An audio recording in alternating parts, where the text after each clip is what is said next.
श्री रामचंद्र कृपालु भज मन हरण भव भय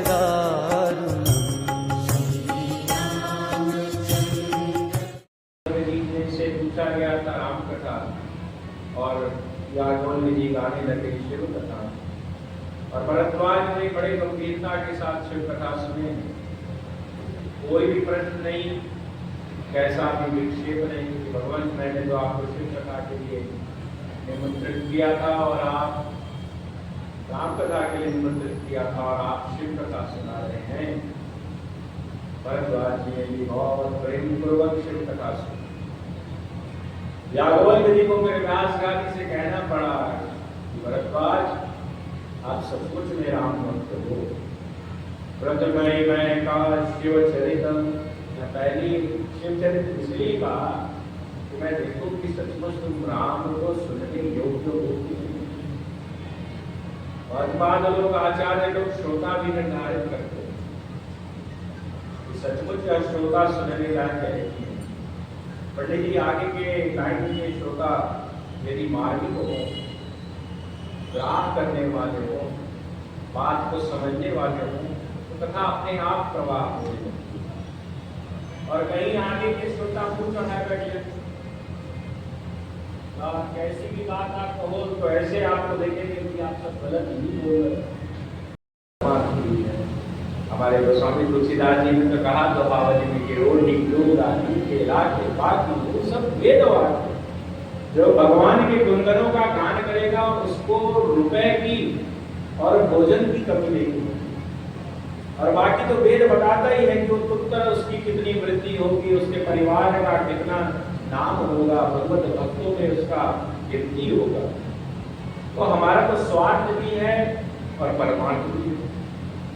पर यदि श्रोता आकर के भावपूर्वक कथा सुन ले तो उसका केवल और केवल परमार्थ है। इसलिए चरित्रों का गुणगान गोस्वामी जी ने अवसि होई भवरस बिरही, यहाँ वक्ता को गाने का कोई पल नहीं, तो श्रोता आकर के भावपूर्वक कथा को सुन ले तो उसको सब कुछ प्राप्त हो जाता है। केंद्र में रख करके और आपके बीच में कुछ संवाद करने की चेष्टा कर रहा हूं। यस्यान्ते च विभागे दूधर सुता देवा परामस्तके भारे भार विदुर्गले चकरलम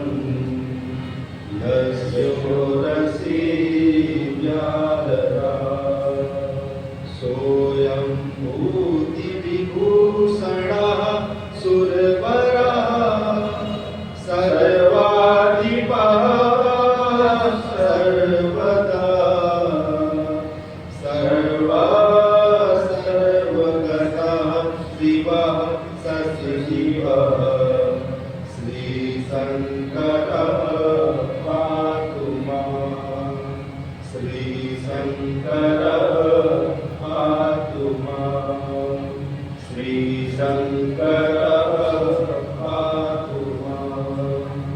हमारे पूज्य दादा गुरुदेव मानव संत डॉक्टर श्रीनाथ जी मिश्र कहा करते थे कि इस श्लोक का गायन भगवान शंकर के आगे यदि नित्य भगत 11 बार करे तो जो भी मनोकामना है वह भगवान शंकर स्वतः स्वीकार करते हैं और उसको पूर्ण करने की चेष्टा करते हैं। क्यों? क्योंकि उनके 9 रस की वंदना यहाँ पे गोस्वामी तुलसीदास महाराज कर रहे हैं। तो महाराज भैया कल बात चल रही थी कि हमारे भगवान शंकर माँ पार्वती को बाग बाग में बैठाए हैं और बाग बाग में बैठाए हैं। इसलिए पहला जो रस है वह श्रृंगार रस है। अब आप रामचरितमानस पूज्य बाबू जी कृष्ण जी अरोरा से जो लोग जुड़े अथवा तो जो भी उनको और उनके कार्यक्रमों में जुड़ा तो मानस जी के प्रति आपका विशेष लगाव है। चूंकि आप ब्रज के द्वार पे है, ब्रज के परिकोटा में है, उसके बावजूद मानस जी के प्रति आपका जो भाव है और जो समर्पण है वो देख करके मुझे बड़ी प्रसन्नता होती है। और मानस जी पढ़ने वाले जानते हैं और समझते हैं, पर बात श्रृंगार रस की हो रही है तब मेरी जिम्मेवारी है कि मैं उसको करीब आपके सामने जितना स्पष्ट कर पाऊं उतना कर सकूं। भगवान शंकर को माता पार्वती तो जब पाना हुआ तो माता पार्वती ने भी भगवान शंकर के लिए कई साधना, कई तपस्या की, कठिन कठिन व्रत किए।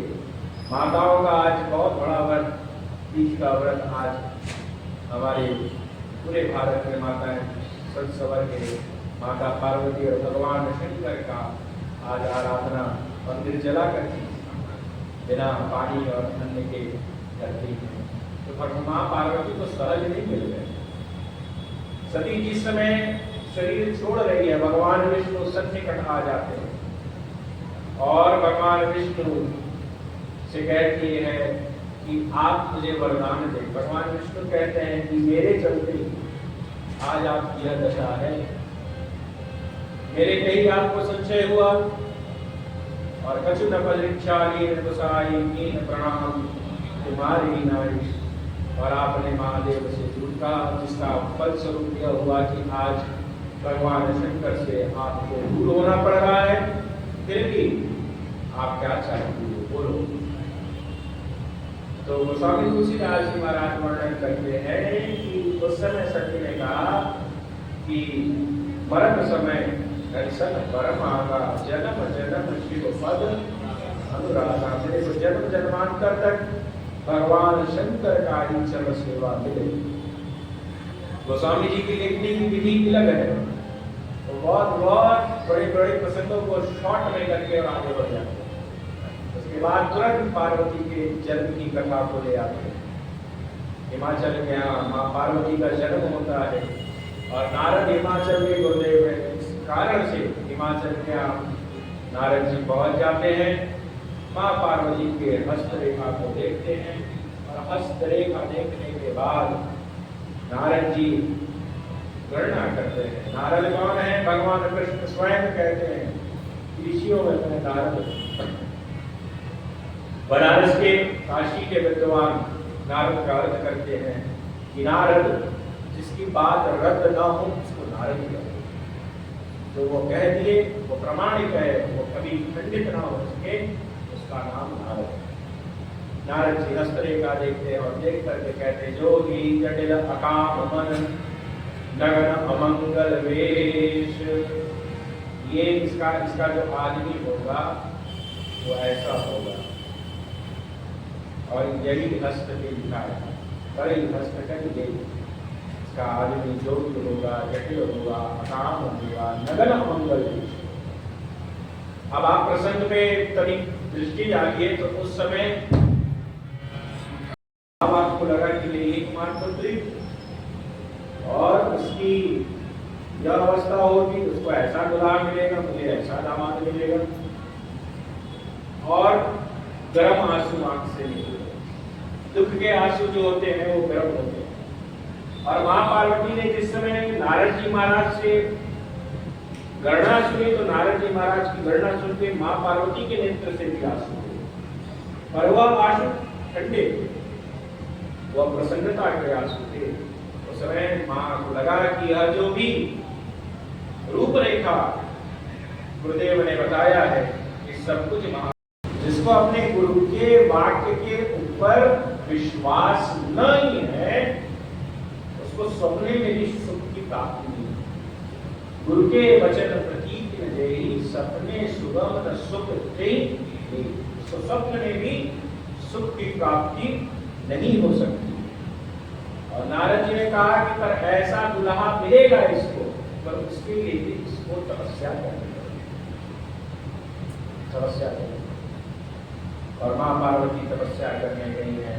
नारद जी ने बहुत गोस्वामी जी ने वर्णन किया है कि पहले जल का पान किया, पहले आहार का पान किया, आहार छोड़ा, फलहार किया, फलहार छोड़ा, जल का पान किया, जल छोड़ा, फिर जल के ऊपर जो बबूले बनते हैं उन बबूलों का पान किया, फिर उसको भी छोड़ दिया। फिर एकदम अखंड तपस्या चलती रही। तो यह देख करके ऋषि महर्षि देवताओं ने इनका नाम अपर्णा रख दिया। माँ पार्वती का एक नाम अपर्णा है, उमा है, अपर्णा, पार्वती, बहुत बहुत नाम है। भगवान शंकर के पास समाचार जाता है, हम कथाक्रम से अवगत है। संत ऋषि कहते हैं कि पार्वती एकदम विवाह करने योग्य है और आपको ऐसी दुल्हन मिले, हम चाहते हैं। भगवान शंकर कहते हैं कि मैं कैसे मान लूं, मैं भी परीक्षा लूं, क्योंकि यह कौन है? जगतो पितरो वंदे पार्वती परमेश्वर, ये जगत के पिता हैं और जगत के पिता को लगता है कि यह जगत जननी कहलाने लायक है कि नहीं, इसको भाग भाग में जगह दूं कि न दूं। इसलिए भगवान शंकर लीला करते हैं। इधर मां पार्वती से सप्त ऋषि कहते हैं कि जब आवई पिता मनावई, वही जब पिता आए मनाने के लिए तो आप खटमट करना, उनके साथ हिमाचल चले जाओ। पिता आते हैं और पार्वती जी से कहते हैं कि बेटी अब वापस चली जाओ। पिता से कहते हैं कि मैं आ रही हूँ, आप चलो। माँ पार्वती चलती है, तब तक एक सरोवर में देखती है कि बालक नहा रहा है।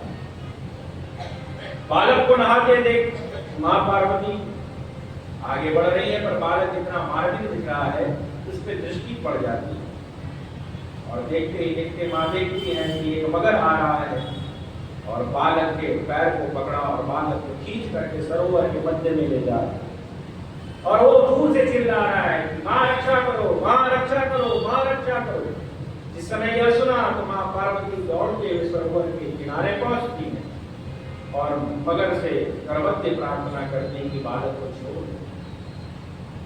मगर कहता है कि मैं इस बालक को छोड़ दूं, पर मेरी शर्त है क्या कि आज तक आपने जितनी भी तपस्या की है सब आप हमारे हवाले करो, मुझे सौंप दो, मुझे समर्पित करो। माँ पार्वती को लगता है कि हजारों वर्ष बीत गए और हजारों वर्ष बीतने के बाद आज यह दिन आया, यह अवधि आया कि सप्तऋषियों की आज्ञा हुई कि शिव आपसे विवाह करेंगे और फिर या मैं तपस्या दे दूं तो फिर शिव मुझे फिर हजारों साल तक तपस्या करनी पड़ेगी, तब शिव मिले।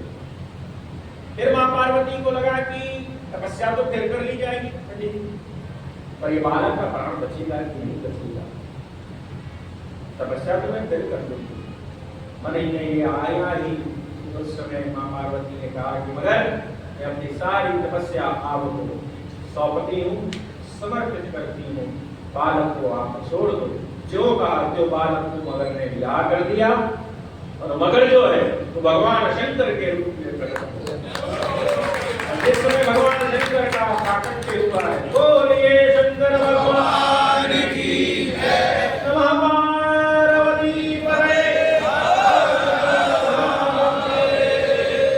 भगवान शंकर आए और आकर के माता पार्वती से कहा कि हमने तुम्हारी यह परीक्षा इसलिए की पार्वती की तुम जगत जननी कहलाने लायक हो कि नहीं, क्योंकि तुम घर में सोने वाले बच्चों के ऊपर कृपा करो तो बड़ी बात नहीं है, पर मैदान में सोने वाले बच्चों के ऊपर तुम कृपा कर सकती हो कि नहीं, इसलिए हमने तुम्हारी यह परीक्षा ली। भगवान शंकर कहते हैं कि अब आप अपने घर जाओ और भगवान रामचंद्र आते हैं। भगवान शंकर से कहते हैं कि विलंब हो रहा है, क्यों नहीं विवाह कर रहे हो? अब बिनती वंशनो से जो मोह पर निज रहे जा विवाह शैली यह मोह मांगो। भगवान शंकर कहते हैं कि आपकी आज्ञा है और आपकी आज्ञा मैं काट नहीं सकता, इसलिए तुम को निराम राम दिन राति सादर जपो आनंद आराती। आपकी आज्ञा तो मेरे सर्वोपरि है, मैं आज्ञा को सिर पे रखता हूँ। तो भगवान रामचंद्र ने कहा सिर पे मत रखो बाबा, सिर पे माँ गंगा है और माँ गंगा मेरी बात को बहा के ले जाएंगी, इसलिए आप अपने सिर पे न रखो, इसको अपने हृदय में अब ऊर्ध्व रहो, अब इसको हृदय में रख लो। अवधि वृत्ति है भगवान शंकर का बारात और इसकी चर्चा मैं परसों करने की कोशिश करूंगा क्योंकि बहुत अभी बाकी है। पर मैं क्या कहूँ, हाथ रस में कथा चल रहा है और रसकों के बीच में कथा चल रहा है, मुझे लग रहा है कितना परोस जो छूट जाएगा तो शिवचरित भाग को कभी किया जाएगा। कौन सी विद्या है ऐसी बात? मैं कोशिश करूंगा कि विषय दिया हूँ पूरा करूँ। तो महाराज भगवान शंकर की तिथि विवाह की तिथि आती है, कल मैंने आपको अवगत भी कराया। भगवान के कृष्ण पक्ष की द्वितीया तिथि आती है और भगवान शंकर तरछाल व्याल कपाल भूषण नगर जटिल भयंकरा और हिमाचल में पहुंचते हैं। भगवान शंकर को देख करके जो जियत रहत बारात देखी, पुण्य बहुत पुण्य किया है जो भगवान शंकर की बारात को देखने के बाद भी जीवित है। और गोस्वामी जी कहते हैं कि हमारे भगवान शंकर पहुंचते हैं और द्वार चार तो क्या ही हुआ उसको भी आज जानते हैं। मैंने भगवान शंकर को देखा, देख करके मूर्छित होकर के गिर पड़ती हैं और जब गिर जाती हैं तब नारद जी महाराज को बहुत पूछती है कि नारद जी हमारे घर के गुरुदेव और उसने मेरी सुकोमल बिटिया को क्यों इतनी कठिन तपस्या कराई तो सही, पर इस बाबरे के लिए क्यों कराई? इससे मैं अपनी बिटिया का क्यों विवाह करूं? माँ पार्वती से कहती है कि मैं तुमको पर्वत की चोटी से लेकर के कूद जाऊं, अग्नि में प्रवेश कर जाऊं, पर इस बाबरे से तुम्हारा विवाह नहीं कराऊंगी। माँ पार्वती भारत की बिटिया है, भारत का स्वाभिमान है। तो स्वयं माँ पार्वती कहती है, माँ आप जो कहो, आप मेरी माँ हो, मैं सब सहज स्वीकार करूंगी, पर मेरे भाग में जो लिखा है दुख सुख जो लिखा ललाट हमने जो मेरे ललाट में लिखा है उसको आप मिटा सकती नहीं। मैं गरीब से गरीब के घर जाऊं और सुख लिखा है तो मुझे सुख की प्राप्ति हो, और अमीर से अमीर घर में मेरा विवाह हो जाए और मेरे ललाट में दुख लिखा है तो मुझे दुख की प्राप्ति हो। आपको जो करना हो आप करो। घर में जब समस्या फंस जाए महाराज तो बड़ों को इन्वॉल्व कर लेना चाहिए। हम युवानियों से, हम आज की जनरेशन से यही एक मिस्टेक होती है कि हम अपने घर के बड़ों को इन्वॉल्व नहीं करते, हम खुद उसको सॉल्व करने की कोशिश करते हैं।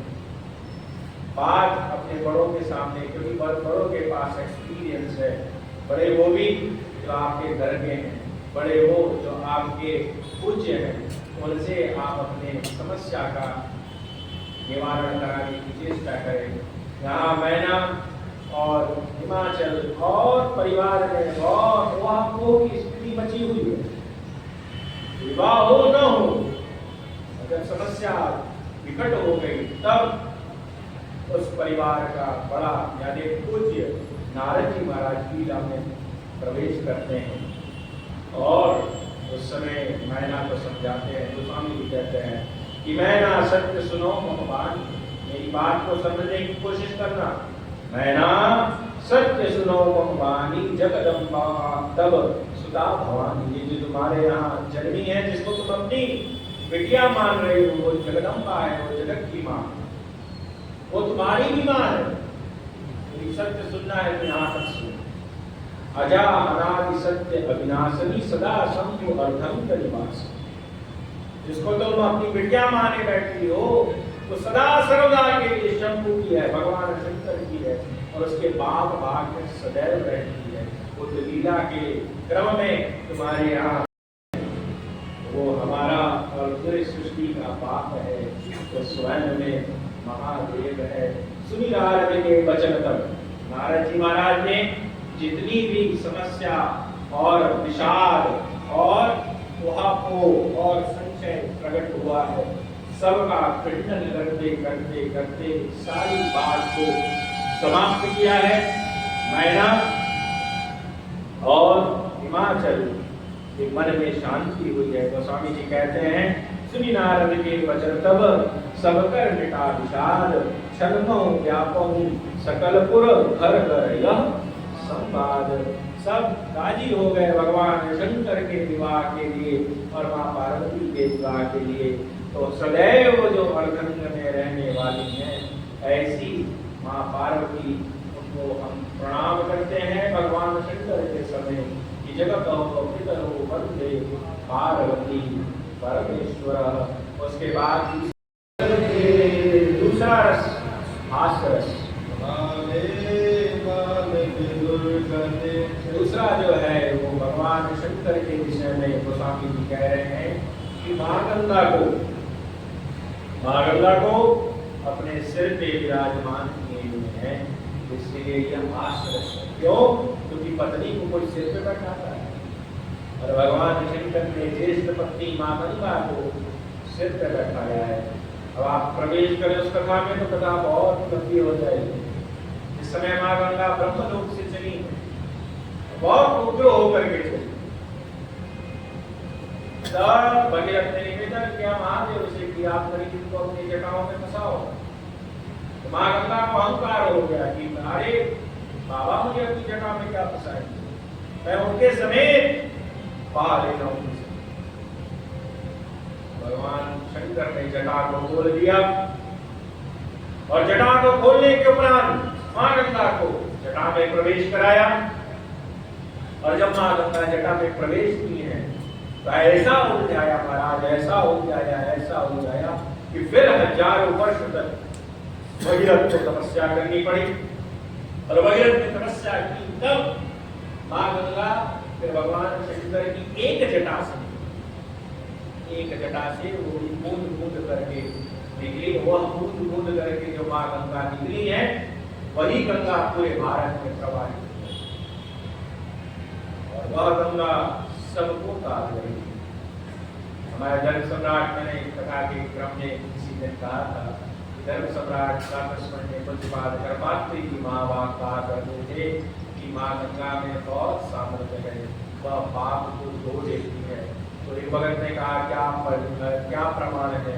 तो कहा कि मैं कह रहा हूँ यही पाप काफी नहीं है। तो कहा कि नहीं, मैं मान रहा हूँ। तो कहा यदि माँ गंगा पाप को धो नहीं सकती है तो पाप है, यह भी प्रमाणित है। ऐसा माँ गंगा में सामर्थ्य है और वो भगवान शंकर के ललाट के सिर पे विद्यमान है। आचार्य कहते हैं कि गंगा पापम शशि तापम धन्यम कल्पतरोर्गम पापम तापम तथा धन्यम संत समागमम्। इस कलिकाल में गंगा ही एकमात्र उपाय है। और इसको और स्पष्टीकरण के साथ गोस्वामी तुलसीदास जी महाराज दोहावली में दर्शन कराते हैं कि कलिपाखंड प्रचार। कलिकाल की स्थिति क्या होगी? अभी तो हम लोग कली प्रथम चरण में है कलिकाल की। और जब कलिकाल एकदम चरम पे पहुंचेगा तो शास्त्रकार कहते हैं, विद्वान पंडित गुरुजन कहते हैं कि व्यक्ति की जो आयु हो जाएगी वो बहुत सीमित हो जाएगी, बहुत सीमित, और उनका जो स्वरूप हो जाएगा वो घंटे के आकार के हो जाएगा। माँ गंगा गाय के खुर के बराबर हो जाएगा तथा इत्यादि धर्म नाम मात्र का बचेगा। तब कलिकाल में कली भगवान का अवतार होगा। ऐसा हमारे शास्त्रकार गुरुजन विद्वान पंडित कहते हैं। तो कलिकाल में अभी से आपको कलिकाल का स्वरूप दिखने लगा होगा। कितना पाखंड हो गया, कितना पाखंड हो गया, और पाखंडियों की कोई कमी नहीं। मुझे बात आनंद मानस डॉक्टर श्रीनाथ जी मिश्र कहा करते थे, जो भ्रमित करे और जो संशय में आपको बांध दे उससे सावधान रहना, उससे सावधान रहना। भगवान दोनों तरीके से मिल जाते हैं। उपासना मार्ग से भी भगवान मिलते हैं और हम कलिकाल में जन्मे हैं महाराज तो भाव पक्ष से भी भगवान मिल जाते हैं। अब आपकी उपासना में गति है तो आप उपासना करके श्री ठाकुर जी को प्राप्त कर सकते। आपकी भावना से आप भगवान से जुड़े हैं, भाव पक्ष में भगवान तुरंत प्रसन्न हो जाते हैं। पर भाव शुद्ध हो, भाव शुद्ध हो। भाव में बिंदु परंतु तो ये सब नहीं होता है। भाव यानी शुद्ध भाव, भाव सहित संकर जपो और कुभाव जाबार कुंभकर्ण आलस जपो मनख जपो दस भाव। भगवान शंकर भाव की बड़ी सुंदर व्याख्या करते हैं। कहते हैं मैं भगवान रामचंद्र के नाम को भाव के साथ जपता हूं। भाव में कहीं कोई किंतु परंतु नहीं होता है, कहीं कुछ। कल बागला जी के छोटे भाई मेरे पास आए तो उनकी पत्नी कहती बहुत सारे प्रश्न किया गया, मुझे अच्छा भी लगा। तो अब आप देखें कि पूजन करना है, पूजन करना है तो कभी नरम कर दूंगा। अब आप नित्य 1 घंटा पूजा कर रहे हैं और किसी दिन आप 45 मिनट की पूजा किए, तो अब 45 मिनट पूजा किए तो क्या 45 मिनट किया हुआ पूजा का फल नहीं मिलेगा? मिलेगा कि नहीं मिलेगा? नहीं, आप 1 घंटा करेंगे तभी होगा। अब मैं कथा कह रहा हूँ 8 बजे से 10 बजे तक और किसी दिन मैं 9:30 बजे कथा विराम लगा दूं तो क्या कथा सुनने का फल आपको नहीं मिलेगा? संशय होना नहीं चाहिए। बात कुछ लोग होते हैं नित्य श्री हनुमान चालीसा का पाठ करते हैं, हनुमान चालीसा का पाठ एक दिन न किए और फिर उनके साथ कोई अनहोनी हो गया, रोड पे गए, गाड़ी से जा रहे हैं, अचक्का ही पंचर हो गया, देखिए अचक्का पंचर हो गया तो फिर वो चिंतन करेगा, फिर चिंतन करके ये सोचेगा ओ आज हमने हनुमान चालीसा का पाठ नहीं किया, लगता है इसलिए हमारा गाड़ी का चक्का पंचर हो गया। अब हनुमान जी को और कोई काम नहीं है भगवान, अब वो एक कीला लेकर के आया तुम्हारी गाड़ी के टायर में ठोक दी, इसलिए आज हमारा हनुमान चालीसा का पाठ नहीं किया, गाड़ी पंचर हो गई। यार इससे पहले तो तुमने सालों पाठ किया, उसका कोई फल नहीं मिला और दुष्प्रभाव मिले। अब आपको यदि सुगंधित पुष्प नहीं मिल रहा है श्री ठाकुर जी को चढ़ाने के लिए, कोई भी पुष्प चढ़ा दो। कर्मा के यहाँ भगवान कृष्ण कर्मा की झूठी खिचड़ी खा लेते थे महाराज, और क्या विधि थी बनाने की? क्या विधि थी? आप लोग बहुत सुने हैं पर विधि भी जानो क्या विधि थी? खिचड़ी चढ़ा दे, स्नान भी न करे, कुछ नहीं महाराज, सवेरे उठ जाए, नीम के पेड़ में जाके दतुमन को तोड़ ले, दतुमन करना आरंभ करे, खिचड़ी ऊपर उठने लगे तो उसी दतुमन से चला दे, उसी दतुमन से, वो जाके कलछा थोड़ी ना लाके चलाए, चला दे और चकाचक सुबह सुबह तक खिचड़ी ला करके लाला के सामने रख दे, एक चम्मच घी डाल दे और सुबह सुबह पंडित जी 6 बजे से खिचड़ी खुले। नहीं, उनको रसगुल्ला ज्यादा पसंद है, हम सब इसको खिचड़ी भगवान बात क्या है, क्या लाए क्या लाए? चिरवा है, चिरवा चिरवा है।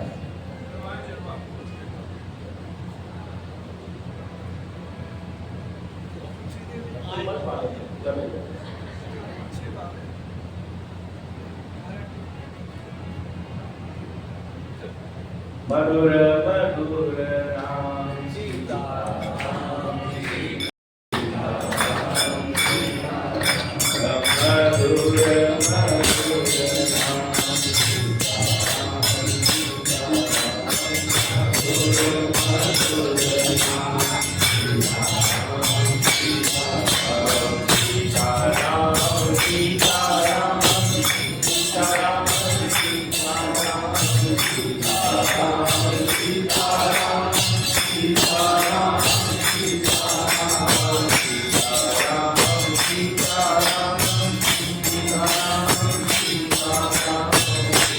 राम सीता राम सीता राम सीता राम सीता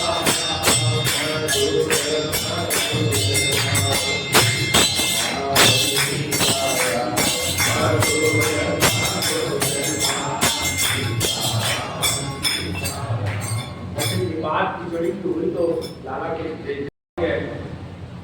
ऐसी स्वामी विवेकानंद भी एक ऐसा उनके साथ भी घटना घटी कि एक माँ माइलेज की किलोमीटर का पूजा कर रहे हैं। हम लोग यात्रा भी करते हैं ना तो रोड किनारे शिलाएं लगी रहती हैं और वह देखे तो शिवलिंग के आकार का रहता है, इसमें लिखा रहता है 32 किलोमीटर हाथ कितने किलोमीटर मतलब ऐसे माइलेज का माइलस्टोन लगा रहता है। तो विवेकानंद जी ने जाके देखा कि एक माँ जो है किलोमीटर के माइलस्टोन पूजा कर रही है। उस पर बेलपत्र चढ़ा रहे हैं, तो फूले की माला चढ़ा रहे हैं, भांग चढ़ा रहे हैं। कभी विवेकानंद जी ने कहा, अरे माँ ये तो किलोमीटर का माइलस्टोन है, तो माँ पलट के देखी। हरे कृष्ण कृष्ण कृष्ण कृष्ण हरे हरे, हरे कृष्ण हरे कृष्ण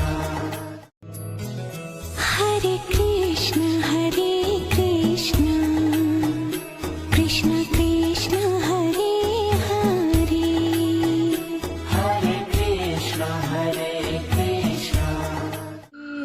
वैष्णव जन तो तेने कहिए जे, पीर पराए जाने। वैष्णव जन तो तेने कहिए जे, पीर पराए जाने। श्री रामचंद्र कृपालु भज मन हरण भव भय दारुणम्। आप देख रहे हैं श्री राम कथा महोत्सव में शिव महाचरित्र का मार्मिक वर्णन पंडित आशीष जी मिश्र द्वारा। अगर आपको कथा में आनंद आया हो और अच्छी लगी हो तो कृपया हमारे चैनल को सब्सक्राइब कर एक बढ़िया सा कमेंट लिखें, और सनातन के प्रति थोड़ा सा भी लगाव हो तो इस कवरेज को और भी जगह शेयर करें, जिससे कि लोगों में सनातन के प्रति सद्भाव पैदा हों और विश्व के कल्याण और सद्भावना की भावना का भाव सभी लोगों में उजागर हो। जय श्री राम।